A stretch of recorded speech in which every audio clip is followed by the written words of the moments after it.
Pero ahora nosotros iniciamos juntos este primer culto, básicamente, de este año, y queremos pedir la dirección de Dios siempre en medio de todo lo que vamos haciendo. Así que ahí donde estamos, les invito a inclinar su rostro, vamos a orar, vamos a pedir que el Señor nos pueda hablar, nos pueda dirigir y en este tiempo Dios pueda enseñar a nuestras vidas. Señor, gracias porque una vez más podemos reunirnos juntos, estando aquí, para cantarte, también para escuchar tu palabra, para disponer este espacio donde nuestras vidas sean alimentadas. Dios, nosotros reconocemos que nuestra vida depende de ti y en medio de este tiempo queremos honrarte, pidiendo que tú puedas dirigirnos y guiarnos, Señor, desde el principio hasta el final. Y te oramos, Padre Santo, que en este tiempo tu palabra que se va a exponer pueda ministrarnos, guiarnos, pueda ayudarnos a entender diferentes pasos que debemos dar y en medio de todo eso podamos responder en base a tu voluntad, Señor. Gracias por este tiempo y pedimos tú nos guíes de principio a fin, en el nombre de Jesús. Amén. Muy bien, pues acaba de terminar un año, como habíamos mencionado, y prácticamente estamos empezando uno nuevo. Son muchas las cosas que podríamos preguntarnos y básicamente es lo que hacemos cada inicio de año. Cada inicio de año nosotros sabemos que es un momento para nuevas oportunidades. No necesariamente en todo, pero gran parte de la vida es así porque el calendario vuelve a cero, comenzamos nuevamente desde uno y algunas cosas se pueden volver a hacer. Este último año nosotros podemos examinar las diferentes actividades y cosas que hemos hecho y usualmente de manera natural y si somos responsables con nuestra vida, evaluamos cómo nos hemos desenvuelto, analizamos los pasos que hemos dado y también los resultados a los que hemos llegado. Detrás de eso nosotros queremos hacer las cosas bien y creo que todos nosotros de una forma responsable comenzamos a apuntar qué no hicimos bien el año pasado para este año no volver a repetir la historia. O posiblemente hasta dónde he llegado para dar los siguientes pasos que vienen adelante. Y podemos analizar muchas áreas de nuestra vida. Todos los que son hijos de Dios saben que vivimos delante de Dios con la esperanza de que Él nos vaya transformando. Y nosotros sabemos que incluso a pesar de que nosotros no pongamos del todo de nuestra parte, Dios tiene un compromiso de sangre con nosotros, de formar la imagen de Cristo en nosotros, y Dios sigue haciendo su trabajo. Ahora, podemos analizar muchas cosas, ¿no? Pero se asegura un nuevo tiempo.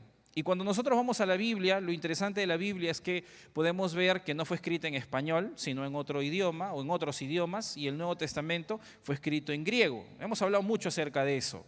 Y en el griego hay muchas palabras particulares para referirse a los significados de las palabras que nosotros utilizamos obviamente en español, pero cuando hablamos de tiempo es interesante encontrar dos palabras que resaltan mucho. De hecho hay más, pero hay dos que resaltan mucho. Una es cronos y la otra es kairos. Cuando nosotros leemos la Biblia vamos a encontrar las dos. Y cuando se habla de cronos se refiere al tiempo específico, de donde viene la palabra cronómetro. Nosotros sabemos que cuando la Biblia habla acerca de esto se está refiriendo a un momento específico, a un evento específico y usualmente esta palabra se utiliza para referirse a acontecimientos puntuales.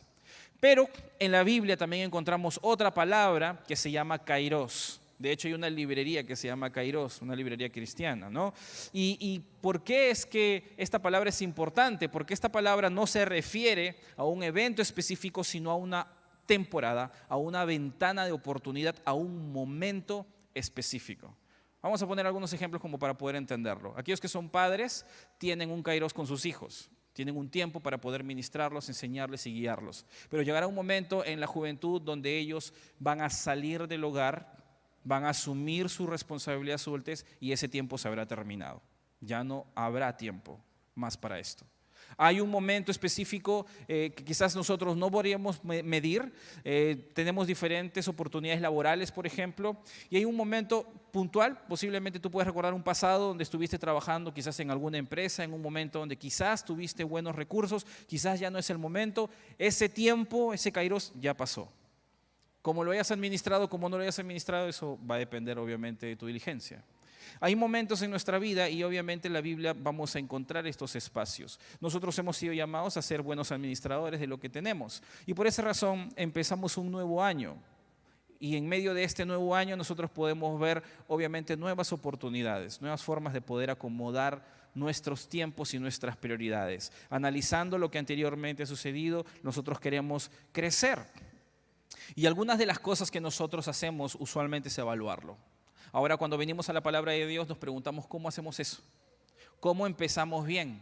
Empezar bien el año implica no solamente calcular temas económicos, también temas familiares muchas veces. Incluso esto podría incorporar cosas de la iglesia directamente, porque nosotros como hijos de Dios estamos involucrados en el reino de Dios. Y todas esas cosas que están a nuestro alrededor y en nuestra propia vida, de diferentes maneras juegan un papel importante, y nosotros tenemos que entregar un espacio específico a todo eso. Ahora, siendo conscientes de todo eso, nosotros diligentemente evaluamos y decimos, ¿cómo empezamos? ¿Le vamos a dar a Dios el primer lugar en medio de todo eso? Como hijos de Dios nosotros decimos, sí, así debe ser. Pero aún diciendo que le voy a dar a Dios el primer lugar, ¿qué significa eso? ¿Que yo voy a venir los domingos a la iglesia? ¿Que posiblemente ahora sí voy a entrar a un grupo pequeño? ¿Que voy a entrar a un salón de discipulado posiblemente? ¿Que voy a venir frecuentemente a la iglesia? Puede referirse a muchas cosas esto, y no tiene nada de malo todo esto. Es más, es indispensable que demos pasos para acercarnos al Señor. Pero cuando nosotros vamos a la Biblia, vamos a ver que hay cosas exclusivas que Dios espera de sus hijos. Hay cosas puntuales que Dios espera de todos aquellos que tienen una relación con Dios. Y no hace mal en los hijos de Dios recordar cuáles son, digámoslo así, las expectativas que Dios tiene de sus hijos. La Biblia no utiliza esa palabra, la Biblia utiliza la voluntad de Dios.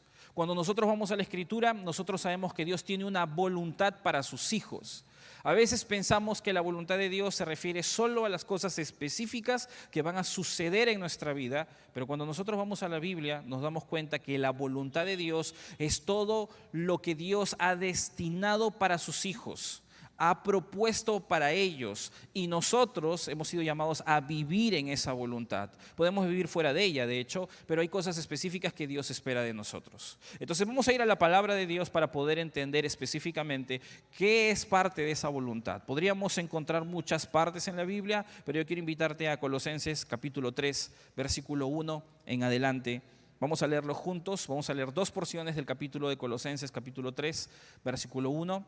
Y después de esto vamos a leer otra porción que está un poco más abajo. Dice Colosenses capítulo 3, versículo 1 en adelante. Dice así: si pues habéis resucitado con Cristo, buscad las cosas de arriba, donde está Cristo sentado a la diestra de Dios. Poned la mira en las cosas de arriba, no en las de la tierra, porque habéis muerto y vuestra vida está escondida en Cristo, en Dios. Cuando Cristo vuestra vida se manifieste, entonces vosotros también seréis manifestados con Él en gloria. Solamente hasta ahí. Cuando nosotros leemos esta porción, nosotros podemos ver de una forma muy puntual que como hijos de Dios tenemos un destino que va más allá de nuestra vida terrenal. Nosotros somos conscientes, porque hemos venido escuchando la palabra de Dios, no solo aquí, posiblemente en otro momento, que nosotros somos peregrinos, que nosotros no podemos estacionarnos en esta tierra.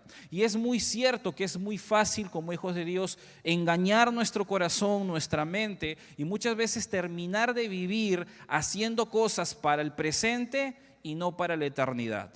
Como iglesia nosotros hemos venido predicando esto mucho tiempo, lo hemos sabido de muchas formas. Sabemos también al mismo tiempo que Dios de una forma muy puntual nos ha venido enseñando esto los 10 años antes, porque como iglesia teníamos esta visión, ¿te acuerdas? Transformando vidas para el presente y la eternidad, porque nosotros somos conscientes de justamente esa realidad, la realidad de que cada uno de nosotros vivimos más allá del presente. Entonces, cuando nosotros somos conscientes de eso, hay ciertas cosas que mi corazón y mi mente deben observar.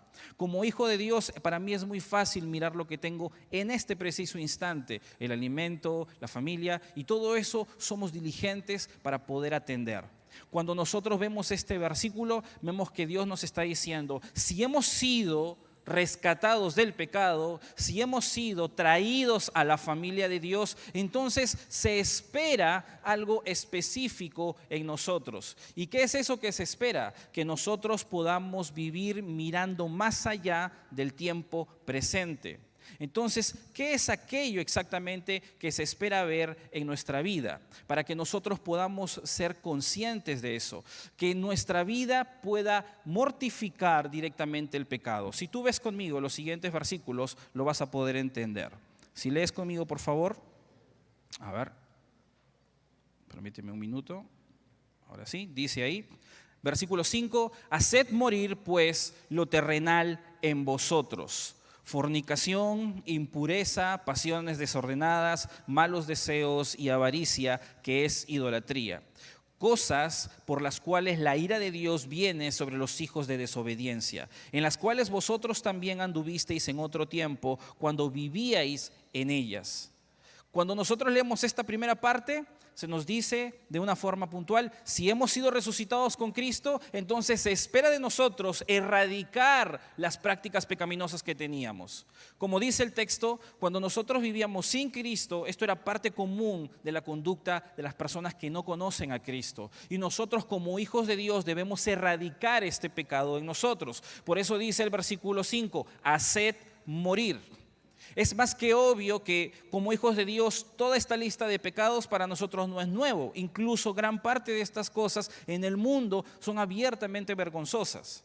Pero como hijos de Dios nosotros entendemos que esto no puede ser práctica continua en nosotros. Hasta el bebé espiritual más pequeño comprende que estas cosas no le agradan a Dios. El problema es que yo puedo luchar con todo esto, incluso puedo haber ganado gran parte de la batalla, pero en mi corazón yo puedo tener todavía reservas de estos pecados en nosotros. Y si bien es cierto, nosotros no vamos a ser perfectos en esta tierra, lo que nos llama a vivir este texto es que una vez que ya llegamos hasta cierto nivel, intentemos desarrollar totalmente, quitar totalmente este tipo de pecados en nosotros, este tipo de impureza y de abiertas prácticas pecaminosas que pueden estar en nosotros. Haced morir, pues, dice el texto. No simplemente está caído el pecado, no simplemente está en el suelo, sino asesínalo, literalmente, que esta es la palabra que se utiliza en medio de esto. Pero no queda ahí. Pablo va a seguir hablando, dice el versículo 8, pero ahora, hablando en este tiempo presente, hablando de la lucha que en este momento nosotros podemos tener, ahora dejad también vosotros todas estas cosas. ¿Qué cosas? Ira, enojo, malicia, blasfemia, palabras deshonestas de vuestra boca. No mintáis los unos a los otros, habiéndoos despojados del viejo hombre con sus hechos, y revestíos del nuevo, el cual conforme a la imagen del que lo creó se va renovando hasta el conocimiento pleno, donde no hay griego ni judío, incircuncisión ni incircuncisión, bárbaro ni escita, siervo ni libre, sino que Cristo es el todo y en todos. Cuando nosotros leemos esta parte, Pablo está haciendo una diferencia, no porque hayan exactamente tipos de pecados, sino porque cuando nosotros vemos la primera lista, nosotros podemos ver pecados que abiertamente pueden ser conocidos y nuestra reputación se puede manchar. Pero hay pecados que están en el corazón y que no se observan a simple vista. Hay pecados que yo podría estar cometiendo y todos me pueden ver con una cara feliz y con una imagen completamente angelical, pero en mi corazón yo estoy atesorando pecado. Estos pecados no son necesariamente pecados que yo los voy a cometer necesariamente con mis manos, aunque podría, pero están hacinados en el corazón, como la ira, como el enojo, como esos malos pensamientos contra personas, incluso la blasfemia, las palabras deshonestas en mi propia boca, las disensiones, los problemas que yo puedo encontrar frente a otros, la misma mentira que de alguna u otra manera puede habitar en medio de nosotros y de nuestras propias vidas. Cuando nosotros vemos esta parte, esto tiene que ver con lo que está en mi corazón. Dios no simplemente ha venido a nosotros para cambiar la obra de nuestras manos, sino lo que está en el corazón. Y cuando leemos esta parte, Pablo está intentando decirle a esta iglesia en Colosas, la transformación no es solo tu reputación, es tu vida entera, es tu corazón lo que ha venido a tomar Dios y transformarlo. De tal manera que el modelo a seguir no es otro cristiano, que posiblemente acepta que no vivamos algunos pecados vergonzosos, pero que posiblemente sí hablemos con doblez con mi boca, o que estemos en chismes, o que posiblemente mi herida no haya sido perdonada y yo posiblemente te digo sí, pero en el fondo yo tengo algo contra ti. Todo este tipo de cosas tienen que ser sanadas y tienen que ir hasta el fondo, porque Dios nos ha llamado a eso. Hemos sido llamados a ser hijos de Dios que reflejan a Dios. Y el modelo es Cristo en todos, no el otro hermano, no otro hombre, sino la misma imagen de Jesús. Si hablamos de la voluntad de Dios, entonces estamos hablando de reflejar a Jesús. que el carácter de Jesús se manifieste en nosotros. Si hay otra prioridad en nuestra vida, definitivamente las puede haber, y de hecho que las debe haber, porque cada uno de nosotros trabajamos, tenemos planes, algunos de esos planes tienen que ver con el reino de Dios, y todas esas cosas se van a ir desarrollando. Pero si hay algo que Dios está interesado y está moviendo para que sea una prioridad en nosotros, es que nosotros reflejemos la imagen de Jesús. Entonces, la pregunta es si los planes que tenemos están encauzados hacia reflejar la imagen de Jesús con nosotros, o en nuestras familias, o en nuestros hijos. Cuando nosotros vamos a la palabra de Dios y leemos el texto que estábamos leyendo hace un rato, pues podemos ver que Pablo tiene claro, nuestra mira debe ser más allá que lo terrenal. No está mal ser diligente en la tierra, pero nuestra meta va más allá. Entonces, ahí es donde nosotros podemos comenzar a calcular de una forma más diligente cómo actuar, cómo llego hasta ahí. Porque si bien es cierto, al margen de mis planes, y posiblemente uno estaba pensando, bueno, tengo proyectos frustrados, posiblemente hay problemas que todavía no se han resuelto. Dios, yo estoy esperando que me digas cómo los voy a atender, cuál es la imagen detrás de todas estas cosas, cuál es el plan, cuál es la respuesta a todos estos problemas. Necesito desarrollar algunas cosas que no lo he hecho el año pasado, tengo que hacerlo ahora y necesito respuestas, Dios.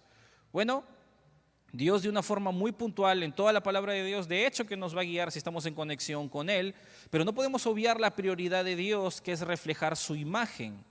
Y cuando nosotros vemos esta parte de la Escritura, más abajo podríamos encontrar cosas más puntuales. Y si lees conmigo el versículo 16 al 17, vas a poder encontrar lo que Dios está dejando claro a través de Pablo, que debe ser la expectativa del Hijo de Dios. Dice versículo 16, la palabra de Cristo more en abundancia en vosotros, enseñándoos y exhortándoos unos a otros en toda sabiduría, cantando con gracia en vuestros corazones al Señor, con salmos e himnos y cánticos espirituales, y todo lo que hacéis, sea de palabra o de hecho, hacedlo todo en el nombre del Señor Jesús, dando gracias a Dios Padre por medio de Él. Cuando nosotros leemos esta parte, Pablo ha venido hablando de muchas cosas que específicamente necesitamos como hijos de Dios cumplir, despojándonos de lo que la vida anterior era en nosotros y comenzando a revestirnos con la imagen de Jesús. Pero en ese proceso de poder reflejar a Dios en nuestra vida y Dios alinear nuestras necesidades en base a sus planes, nosotros necesitamos saber cómo llegar hasta ahí. ¿Cómo podemos movernos de esta forma? Y aquí es donde empiezan las verdades que van a determinar la vida del Hijo de Dios. Versículo 16 dice, la palabra de Cristo more en abundancia en vosotros. El día de ayer hablábamos un poco con los jóvenes acerca de este mismo punto, porque todos nos ponemos a pensar un poco al iniciar el año cómo deberíamos empezar. Y una de las cosas más rápidas que hacemos es comenzar a organizar la parte económica, los planes que tenemos, si tenemos hijos, los proyectos que tenemos para ellos. Pero cuando nosotros vamos a la Escritura nos vamos a dar cuenta que si hay algo determinante que juega un papel muy importante en nuestra vida, no es la inteligencia con la que manejamos el dinero, no es la perspicacia con la que tenemos relaciones y abrimos puertas para nosotros y para otros, es la relación personal que tenemos con la palabra de Dios. Y sin afán de ir mucho más allá, posiblemente podemos parar un ratito y analizar un poco cómo nos ha ido el año anterior. El año anterior podemos hacer un balance e imaginar muchas cosas que pudieron salir bien, otras que posiblemente no tan bien, algunas posiblemente están frustradas, pero si dejas de pensar en eso un momento y evalúas cómo fue tu relación con la Biblia el año pasado, posiblemente te sorprendas. Porque si las cosas no han ido muy bien y tu cercanía con la palabra de Dios tampoco ha sido muy buena, lo más probable es que ahí tienes la respuesta ¿por qué? Dios no nos ha creado para vivir desconectados de Él. Y este es el mejor momento para darnos cuenta lo determinante que es la palabra de Dios en nuestra vida, posiblemente en nuestro año. Si vamos a empezar bien, no deberíamos empezar buscando que Dios solucione nuestros problemas, sino intentar escuchar lo que Él tiene que decir. Y esto suena muy espiritual, Leer la Biblia no es necesariamente un acto mágico que si de pronto tú comienzas a leerlo todos los días, de pronto las cosas van a cambiar en tu vida y tus planes se van a cumplir, porque no estamos hablando de superstición, no estamos hablando de que ese libro necesariamente por arte de magia va a cambiar las cosas. Es que tú estés atento a la voz de Dios a través de la palabra de Dios.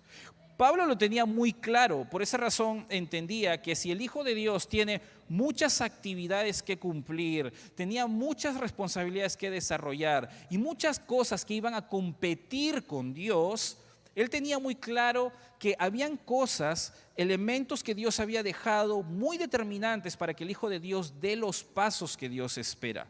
Uno de estos está descrito en este verso. Más adelante veremos otros y de hecho en otras cartas vamos a ver otros pasos. Pero siempre Pablo comenzó con este punto, la palabra de Dios. Y cuando nosotros leemos el primer verso dice, la palabra de Cristo more en abundancia en vosotros. Aquí está la parte más importante, quizás que nosotros no logramos entender lo profundo que quiere decir esto. Porque dice, la palabra de Cristo more en abundancia en vosotros. Los mandamientos de Dios, la palabra de Cristo, tiene que ver directamente con la palabra. Y esto primero implica con la forma en la que yo veo la Biblia. Yo puedo tener relaciones cristianas y venir a la iglesia por estas relaciones cristianas. Yo puedo tener cierto conocimiento de Dios y entender que debería frecuentar la iglesia porque es ese lugar donde posiblemente los cristianos se desarrollan. Pero cuando nosotros vamos acercándonos al Señor y le conocemos, no es simplemente hábitos espirituales que desarrollamos, hay una razón detrás. Lo que nosotros leemos en la palabra es aquello que nos dice de una forma muy puntual, Dios se va a revelar a través de la palabra de Dios. Y sea que la leamos aquí o la leas en privado o desarrolles algún curso o estés en un momento específico, Dios va a utilizar siempre su palabra para referirse o revelarse a sus hijos. Los hijos de Dios que creemos en la palabra, entendemos que ella juega un papel importante. Y cuando la Biblia dice que debe morar en nosotros, se refiere a algunas cosas específicas. Número uno, que tú estás convencido de que ese libro va a transformar tu vida. Número uno es que tú estás convencido de que esa Biblia, esas verdades que están ahí, van a transformarte continuamente. Ahora, una cosa es tener una idea. Una cosa es tener cierto conocimiento, otra cosa es tener una convicción. Es muy diferente saber algo que estar convencido. La información puede estar errada muchas veces, pero la convicción es algo que solamente vas a poder encontrar a través de la experiencia. Es muy diferente por esa razón tener solo información que tener una convicción. Por ejemplo, nosotros aquí, como peruanos, ¿no? Y quizás los venezolanos que estén con nosotros nos van a entender un poco mejor. Sabemos que Perú tiene un tráfico horrible, ¿no es cierto? ¿Sí o no? Cuando queremos ir de paseo nomás acá, en la carretera central, está a unos kilómetros nada más, pero nosotros salimos de madrugada, ¿no? Para poder llegar hasta allá. No estamos literalmente tan lejos. En otros países hay carreteras que recorren distancias mucho más largas y en menos tiempo lo logran hacer. Bueno, si has tenido la oportunidad de estar en otros lugares, quizás lo habrás experimentado. Pero aquí es así. Cuando llegan extranjeros a Perú, yo tengo un concuñado que es croata. Él llega aquí y cuando ha estado aquí, él no siempre tuvo la oportunidad de viajar mucho, pero hace poco él estuvo con nosotros y él se quedó unos meses y literalmente él se quedó sorprendido de la cantidad de horas que tenías que pasar para solo correr unos kilómetros nada más. Y él hacía comparaciones y él me decía, yo había escuchado de esto, pero no lo creía. Ahora, hay una diferencia entre él y nosotros. Es que él tuvo que venir hasta acá, miles de kilómetros, simplemente para darse cuenta de que el tráfico de aquí es frustrante. Y él tenía que comprobarlo, porque solo había escuchado estas cosas. Muchas de las personas que estamos aquí, nosotros, no es algo nuevo, nosotros hemos nacido en esto, lo conocemos, planificamos nuestro tiempo así, planificamos nuestros paseos de esta manera, porque sabemos que es así. No es simplemente información, es que tú tienes que comprobarlo para poder saber esto. Ahora, ¿la Biblia transforma vidas? La pregunta es, ¿la Biblia ha transformado tu vida? Porque puede ser buena información, Tú puedes escuchar prédicas, tú puedes entrar en un curso incluso, pero si tú no la aplicas, eso no tiene mucho sentido ni mucho poder en ti. Tú podrías verlo incluso en otras personas y detrás de eso puedes desarrollar cierta convicción. Pero ¿sabes cuál va a ser el momento donde la palabra de Dios va a girar diferente en tu vida? Cuando tú comiences a creerla, comiences a aplicarla y comiences a ver diferencia. Cuando Dios comience a mostrar su poder a través de lo que Él te va diciendo en su palabra. Es por esa razón que cuando hablamos de que la palabra de Cristo mora en abundancia en nosotros, primero tiene que ver con nuestra fe en Dios a través de su palabra. Lo segundo es que la palabra de Cristo debe tomar el control de nuestras mentes y de nuestros corazones. En algún momento se ha dicho que nosotros debemos dejar que el Espíritu Santo nos controle. El control del Espíritu Santo debe llenarnos y de la misma forma que nos llena y nos comienza a controlar, esta es la versión, pero con la Biblia, de cómo la Biblia debe estar en nosotros, debe llenarnos y debe controlarnos. Porque cuando alguien deja que la palabra de Dios le controle, sus sentimientos, sus emociones, sus pensamientos comienzan también a ser modificados a través de la palabra. De pronto uno comienza a pensar ciertas cosas que incluso pueden ser pecaminosas, como juzgar a mi hermano y por qué lo hará de esta manera y es así y es así. Pero de pronto vienen versos a tu cabeza que comienzan a decirte, sí, pero tú no lo sabes todo, sí, pero si tú estás donde estás posiblemente es por la gracia mía, no porque tú eres más inteligente ni más santo que él. Entonces uno comienza a corregir su pensamiento. De verdad no debería juzgarlo, de verdad no debería juzgarla, porque yo no sé exactamente qué tentación, qué tan fuerte ha tenido que pasar esa persona para que pueda caer. O posiblemente yo no estuve cuando esa persona fue herida en su niñez y tuvo cierta crianza y yo no tengo que juzgarle. Pero yo no llego a ese pensamiento porque soy muy bondadoso. Yo llego a ese pensamiento porque la palabra de Dios me enseña que la gracia de Dios es la que nos lleva hasta donde estamos. Y es en esa gracia que debemos pensar cada uno de nosotros, porque ahora es la palabra de Dios que comienza a modificar los pensamientos y el corazón juicioso ahora se hace humilde. Y comienza a tener gracia y comienza a actuar de otra manera. Y podríamos hablar de otro tipo de pensamientos y de deseos pecaminosos que abiertamente de pronto comienzan a tomar el corazón de uno. Pero todas esas cosas comienzan a jugar un papel determinante. También implica detrás de eso el conocimiento intelectual de la palabra de Dios. Cuando la Biblia dice la palabra de Cristo more en abundancia en vosotros, no está diciendo que la palabra de Cristo esté en nosotros o alrededor de nosotros, sino esté dentro. Eso es lo que quiere decir, dentro de nosotros. Y aquí existe algo que posiblemente algunos no lo comprendemos muy bien, porque en nuestros tiempos es muy fácil estar rodeado de la Biblia y no tenerla dentro. Es muy confuso, pero posiblemente lo vamos a entender de una mejor manera, porque en este caso está hablando de cómo la palabra de Dios se puede atesorar en nuestra vida y en nuestro corazón. En el campamento hicimos un ejemplo sencillo. Yo lo voy a volver a poner aquí porque el público es más adecuado. Si yo en este momento, a menos que seas contador o seas alguien que maneje números en tu trabajo, pero si haces otro tipo de trabajo, quizás no vas a estar digamos, al nivel de esto. Si yo le pregunto a una persona mayor de 30, 40 años, dime la tabla del 9 de memoria, muchos me la podrían decir, quizás otros no. ¿Y por qué? Porque no lo usamos, pues, ¿no? Literalmente no lo usamos. Antes, de hecho, nosotros hacíamos más uso de la memoria que otros. Y a veces cuando tú no utilizas algo, simplemente te lo olvidas. ¿Te acuerdas que antes jugábamos espada bíblica? ¿Te acuerdas cómo era ese juego? No sé si algunos que son cristianos de hace tiempo atrás conocen qué es esto. Algunos ni saben qué es espada bíblica. Pero espada bíblica era cuando tú buscabas, decías una cita, todos buscaban el versículo, el primero que se paraba y lo leía, pues ganaba, tenía un punto, ¿no? Este juego estaba diseñado para que tú puedas aprender a usar el libro, la Biblia, rápido, ¿no? Pero ahora ya no jugamos espada bíblica. Pues muy fácil, ¿no? Agarras tu celular, buscas el libro, el verso y ya está, ¿no? Es más, ¿no? Hay un montón de cosas que no necesitamos memorizar porque literalmente, ¿qué es lo que sucede? En nuestros tiempos tenemos la tecnología. A mí me sucedió algo que justamente lo comentaba en el culto anterior. Hace no mucho, yo estaba con mi esposa, salimos a comer por una festividad que teníamos y comimos un plato de comida muy rico. A mí me encantó y mi esposa, conversando con ella, le dije, yo quiero comer eso el día lunes porque me gustó. Entonces, mientras que acordamos todo, quedamos en que yo lo iba a cocinar, que yo lo iba a hacer, pero yo no sabía cómo hacerlo. Así que entramos a San YouTube y ahí estaba, ¿no? Buscamos todos los ingredientes y para mi sorpresa eran un montón de ingredientes. Yo nunca había hecho con algunos ingredientes que estaban ahí, así que tuve que irme hasta el fondo de Huamantanga a buscar un montón de cosas. Y lo hicimos y salió riquísimo. Y me gustó tanto que la siguiente semana lo volvimos a hacer todavía. Y lo hice 5 veces y hasta ahorita no me acuerdo la receta. De verdad, no me acuerdo la receta. ¿Por qué? Porque cada vez que lo he hecho he puesto YouTube y ahí está. Y lo paro y continúo. Y lo paro y continúo. Y no necesito memorizarlo. El problema con esto es que yo dependo de mis datos, que si no, no podría. Ahora esa es una comida, eso no importa mucho, puedo sobrevivir sin esa comida.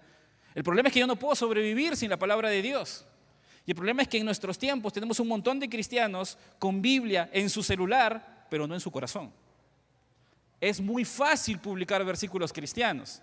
Es muy fácil recopilar toda la Biblia aquí. En una época, tenía una computadora anterior, yo atesoraba muchas prédicas, descargaba de todos lados los que podía y las tenía un montón ahí, en mi computadora. Y de vez en cuando me daba el tiempo de escucharlas una y otra vez para aprender y guardar y se quedaba en mi corazón. Buscaba hacer esto. Pero me daba cuenta que era demasiado, eran como 20 gigas de MP3 así, de puras prédicas, de un montón de maestros. Me di cuenta que gran parte de eso llegaron a malograrse los archivos porque nunca los abría después de años y se perdían. Estaban ahí, pero no estaban acá. Y es muy fácil que nosotros podamos tener información bíblica, estar dispuesto a conocer la palabra de Dios, pero si no la guardas en tu corazón, no sirve de nada. ¿Cuántos leemos posiblemente libros cristianos? Y podemos leerlos, pero si no lo sacamos, lo extraemos, lo analizamos y lo aplicamos a nuestra vida, no sirve de nada. Es bonito escuchar prédicas cristianas y así debe ser. Pero si no atesoras un principio de lo que estás escuchando, si no tomas una decisión en frente a lo que estás escuchando, simplemente es información. Y si no lo guardas más allá, simplemente se va a ir. En estos tiempos, que nuestra mente y nuestro corazón está saturada de mucha información, también hay mucha información bíblica, pero que a veces se queda acá y no baja al corazón. Cuando eso no llega al corazón, simplemente no habrá transformación. La Biblia debe estar en nosotros para que esa transformación se pueda hacer evidente. Cuando nosotros vemos este versículo, dice, la palabra de Cristo mora en abundancia en vosotros, y estos mandamientos y estos principios de Dios implican el valor también que yo tengo sobre ella. La Biblia no es simplemente conocimiento, no simplemente son verdades, es algo importante para mí. Y cuando nosotros leemos este verso, se nos va diciendo que la palabra de Cristo debe jugar este papel importante. Porque hay muchos momentos en la Biblia que mi corazón, mi mente, mi ser debe responder responsablemente, debe actuar de una manera responsable frente a la Biblia. Jesús dijo que debemos estar dispuestos a escuchar la palabra. El que tiene oídos para oír, que oiga. Que si la vamos a utilizar, la debemos usar bien. Que debemos guardarla en nuestro corazón para no pecar contra Dios. Y incluso en medio de todo eso, debemos dejar que la palabra de Dios directamente comience a calar en todo nuestro ser. Y no dice que debe morar un poco de la palabra, sino dice morar abundantemente. La palabra de Cristo more en abundancia en vosotros, dice el texto. En abundancia. Y cuando se habla de abundancia, en este caso está hablando de desbordar. Como cuando tú agarras un vaso y le comienzas a llenar de agua, hasta el punto de que llega al tope y comienza a rebalsar. Esto es lo que está diciendo, en este caso, Pablo. No está diciendo, sí, ten el vaso lleno. No, ten el vaso rebalsando. Eso es lo que está diciendo. Y uno diría, bueno, eso que sea el pastor, porque él está predicando, ¿no? Él tiene que enseñar a los demás. Esto fue escrito a los hijos de Dios. El Hijo de Dios no solamente debe conocer la Biblia, debe rebalsar de ella. Debe conocer más allá de lo que otros conocen. Y hay algunos cristianos que tienen mucho tiempo y literalmente no saben cómo usar la Biblia. No solamente es suficiente con leerla, hay que saber usarla. Es muy diferente leerla que saber utilizarla. Porque para saber utilizarla tú tienes que practicar una y otra vez. No lo puedes hacer tan rápido. Aquellos que saben manejar bicicleta lo entienden. En algún momento, cuando eras pequeño, posiblemente más grande, no sé, tú decidiste aprender a manejar bicicleta. Y los que aprenden a manejar bicicleta, ¿cómo aprenden? ¿Aprenden de la nada? No. Primero te ponen tus rueditas, ¿no? Y de hecho te lanzas a manejar con rueditas, incluso cuando nadie te está agarrando. Y a medida que tú vas practicando, De pronto alguien va viendo que ya vas desarrollando equilibrio y te saca una rueda o posiblemente te saca las dos y alguien te agarra y ahí como que moviendo las caderas la vas sacando, pero vas avanzando poco a poco hasta que comienzas a tener equilibrio y comienzas a ir más allá, pero te mueves. Y a medida que uno va avanzando, ya ahí después los jóvenes pueden hacer locuras, ¿no? Y se sientan de costado y puedes manejar sin manos y lo que quieres, pero es porque has desarrollado cierto equilibrio al moverte en la bicicleta. Cuando nosotros vamos a la palabra de Dios, en una prédica tú no puedes aprender a cómo leer la Biblia adecuadamente. Tú puedes leerla, y eso sí, pero sacar las verdades de Dios implica un uso continuo, instrucción directa. Y para eso tú tienes que poner de tu tiempo, invertir. Tenemos escuela de siervos, tenemos 2 cursos exclusivamente para eso. En parte de nuestro programa de Crece tenemos lecciones que nos enseñan partes básicas de esto. En internet hay un montón de información de cómo hacerlo diligentemente y tenemos maestros para eso. Si tú no sabes cómo usar la Biblia hasta este momento, no es porque Dios no te ha dado oportunidad, es porque no has sido diligente. No es, como una vez más digo, no es suficiente leer la Biblia, tienes que saber usarla.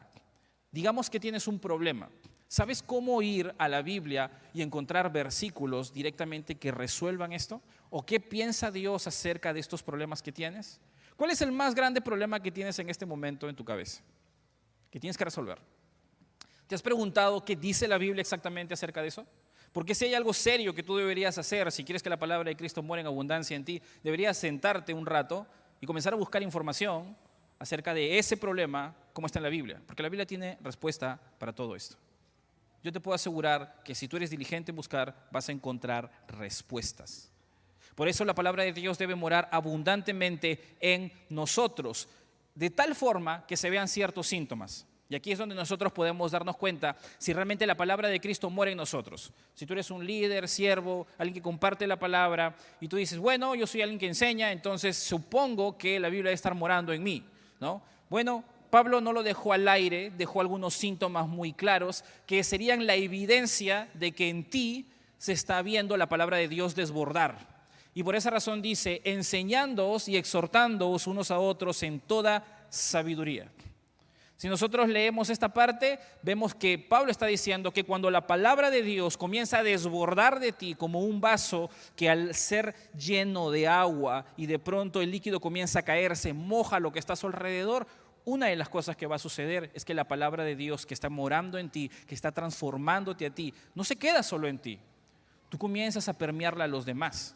Y esto puede ser de muchas formas. La primera forma, como dice el texto, es que esto primero te enseña a ti, comienza a modelarte a ti, comienza a transformarte. Y eso es más que obvio, pero no te queda solamente en ti.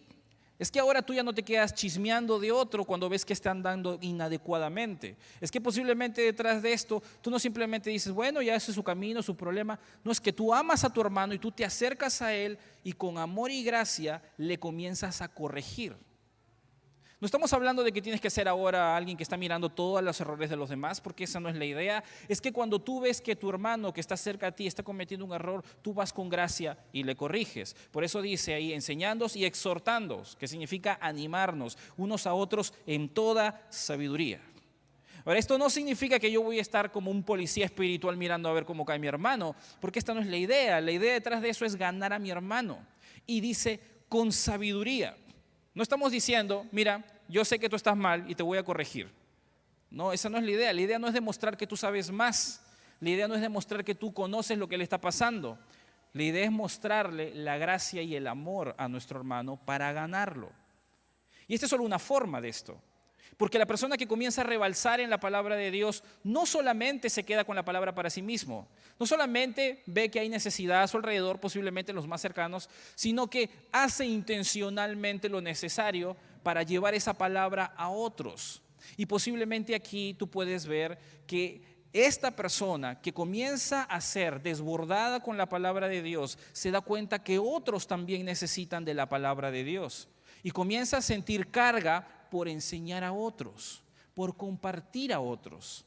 Cuando nosotros vemos que hay hermanos que de pronto comienzan a servir y de pronto dicen, yo quiero meterme a Dios a servir en el ministerio, y algunos comienzan a sentir, quizás siento que Dios me está llamando porque veo necesidad. Y muchas veces nosotros cuando conversamos con personas que tienen este sentir, con hijos de Dios, muchas veces paramos un poco porque lo normal del hijo de Dios, que teme a Dios, que va a la palabra de Dios, es que sabe que en su entorno hay necesidad de la palabra. Y no necesariamente es un llamado, pero sí podría ser que Dios le está diciendo, involúcrate. ¿Por qué te quedas solo como espectador? Detrás de todo eso hay más necesidad para formar a más personas. Ahora, si es un sentir genuino, el Señor le está llamando, en su momento, pues eso se aclarará. Pero Dios no llama a nadie que no está sirviendo. Dios no llama a nadie que no está morando en su corazón la palabra de Dios y que lo está llevando por ese camino. Es por eso que es importante que el Hijo de Dios, de una manera responsable, no se quede solamente con las verdades en su corazón, sino que pueda desbordar a otros. Y por esa razón comienza diciendo, enseñándoos y exhortándoos unos a otros en toda sabiduría. Luego dice, cantando con gracia en vuestros corazones al Señor con salmos e himnos y cánticos espirituales. En este momento, Pablo, que tenía muy claras las cosas, sabía que no todo era intelectual, que no todo era saber. Mucho de lo que nosotros expresamos a Dios como nuestros propios cánticos y nuestra propia expresión de adoración va y debe ser genuina. El Hijo de Dios que tiene la palabra de Dios en su corazón puede expresar una adoración genuina. Por eso es importante, si tú eres músico, si tú eres alguien que dirige la alabanza o tienes intenciones de meterte ahí, que la palabra de Dios more en abundancia en ti, porque tú estás modelando lo que implica la adoración genuina a Dios. Y Dios está esperando que nosotros cuando le cantemos, como dice el texto ahí, cantando con gracia en vuestros corazones, no en nuestra boca o nuestra performance, no en nuestra forma de hacerlo, sino en nuestro corazón, no en las formas. Y dentro de nosotros deberían estar guiándose esos salmos, himnos y cánticos espirituales. Porque mi respuesta de adoración es una forma de poder evidenciar que la palabra de Cristo está morando en nosotros. Cuando hay una adoración genuina y no simplemente una adoración porque todos cantan, nada más. Luego sigue diciendo el versículo 17, y todo lo que hacéis, sea de palabra o de hecho, hacedlo todo en el nombre del Señor Jesús. Si hay algo aquí que literalmente nos deja claro como una evidencia, es que nosotros vamos a desarrollar un corazón humilde que exalta a Dios. Cuando nosotros leemos esta porción, se nos dice que un resultado de que la palabra de Cristo more en nosotros es que nosotros ponemos la gloria de Dios en primer lugar y la nuestra en segundo. La imagen de Dios es primaria y yo no necesito mostrarme. Literalmente lo que se nos está diciendo es que yo comienzo a posicionar a Dios en el lugar que Él se merece y por consecuencia mi propio orgullo y mi carnalidad se queda a un costado. Lo que hace la palabra de Dios de una forma directa es posicionar a las personas en mi corazón en el orden adecuado. Dios primero, yo después. Incluso detrás de todo eso, desarrollar lo que la Biblia llama como humildad. No humillación, sino humildad. La humildad es reconocer con claridad quién eres, quiénes son los demás y quién es Dios detrás de todo eso. De tal manera que este hombre humilde o esta mujer humilde tranquilamente puede renunciar a cierto crédito para dárselo a Dios, posiblemente a través del beneficio de otros o de promover a otros, y no está inseguro intentando buscar que lo alaben o que lo reconozcan o que no se olviden de él o de ella, porque detrás de eso no es su gloria, es la del Padre. El corazón lleno de la palabra de Dios puede renunciar a su propia imagen en humildad y dejar que Dios sea exaltado cuando incluso se honra a otro y no a sí mismo, porque ha desarrollado la seguridad de persona de tal manera que Dios es exaltado, como Pablo, ¿no? Que en un momento determinado estaba en la cárcel y él se gozaba porque Cristo era predicado, aún por contienda o vanagloria, pero Cristo era predicado y él lo entendía muy claramente. Y lo último dice, dando gracias a Dios Padre por medio de Él. Cuando nosotros tenemos un corazón que desborda en la palabra de Dios, que comienza a ser gobernado por la palabra de Dios, hay una cualidad que evidencia nuestra relación con Dios y es la gratitud. Un corazón agradecido es la prueba de un corazón impactado por Dios. Cuando nosotros terminamos el año, a veces no nos gustan mucho algunas cosas que suceden, y cuando lo enfrentamos delante de Dios, dependiendo el nivel de tu relación con Dios, el conocimiento de tu palabra, de la palabra de Dios, entendiendo las cosas que han sucedido en tu propia vida, nosotros podemos terminar el año en contentamiento o en queja. Podemos terminar el año meditando en que hay cosas que no me gustan y definitivamente no me han gustado y puedo estar molesto, incómodo, o puedo detenerme un momento y decir, bueno, hasta aquí me trajo Dios. Y detrás de todo eso puedo obtener ciertos resultados y posiblemente otros no. Pero cuando entiendo el papel determinante de Dios en mi vida, yo no voy a renegar con Él. El Hijo de Dios comprende a través de la palabra de Dios cómo Dios tiene los hilos de toda nuestra vida y de todo nuestro entorno. Y al final, si yo estoy incómodo, quejoso, fastidiado, esa queja y fastidia de alguna manera va a llegar hacia Dios y con Él nadie puede luchar. De tal manera que el Hijo de Dios, que está desbordado con la palabra de Dios, entiende que vivir quejoso es pérdida de tiempo. Literalmente, es poner obstáculo a lo que Dios quiere hacer aún mañana. Así que el Hijo de Dios entiende, bueno, gracias Dios, porque quizás hay cosas que no tengo, pero hay cosas que sí. Y detrás de todo eso sé que si a las cosas que vienen por delante se darán, será por tu gracia. El corazón agradecido es prueba de que en algún momento hemos sido impactados por Dios. Pero la gratitud constante, que es algo que debería ser una cualidad del Hijo de Dios, la gratitud constante es el síntoma de una relación constante con el Señor. Cuando nosotros vivimos con Dios, podemos emocionarnos porque de pronto me dieron más en el aguinaldo y ¡ay, estoy feliz! ¡Qué chévere!